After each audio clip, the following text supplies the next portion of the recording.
वारंवार वेळ मर्यादेचं उल्लंघन करणाऱ्या बार पब यांचे परवाने थेट रद्द करण्यात येतील अशी घोषणा मुख्यमंत्री देवेंद्र फडणवीस यांनी आज विधानसभेत केली आहे। अंमली पदार्थांच्या खरेदी विक्रीत परदेशी नागरिकांचा सहभाग वाढला असून त्यांचे पासपोर्ट आणि व्हिसा यांची मुदत तपासणं, त्याची माहिती ठेवणं यासाठी यंत्रणा उभारण्यात येणार आहे असं ते म्हणाले। राज्यात अंमली पदार्थ विक्रीविरोधात सर्वत्र कृती दलाची स्थापना करण्यात आली। यात अल्पवयीन मुलांचा वापर केला जातो, यासाठी गुन्ह्याची वयोमर्यादा 18 वरून 16 करण्याची विनंती केंद्र सरकारकडे करण्यात आली आहे अशी माहितीही त्यांनी दिली आहे।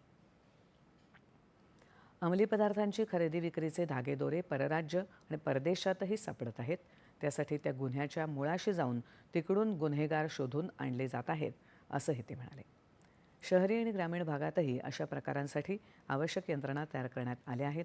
पोलिसांनी दिरंगाई केली, दुर्लक्ष केलं अथवा सहभाग आढळला तर त्यांना थेट बडतर्फ करण्यात येत आहे असंही मुख्यमंत्री म्हणाले।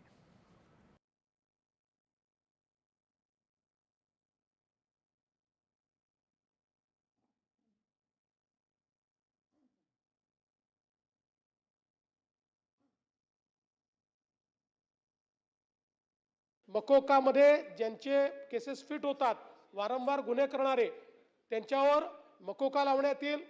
तडीपारीत ज्यांचे गुन्हे फिट होतात त्यांना तडीपार करण्यात येईल। या संदर्भात कडक कारवाईचे आदेश हे आपण निश्चितपणे देऊ।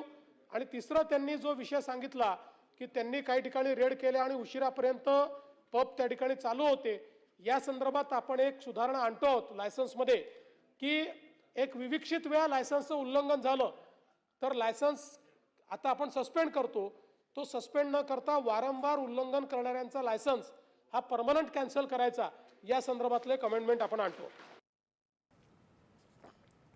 राज्यात औद्योगिक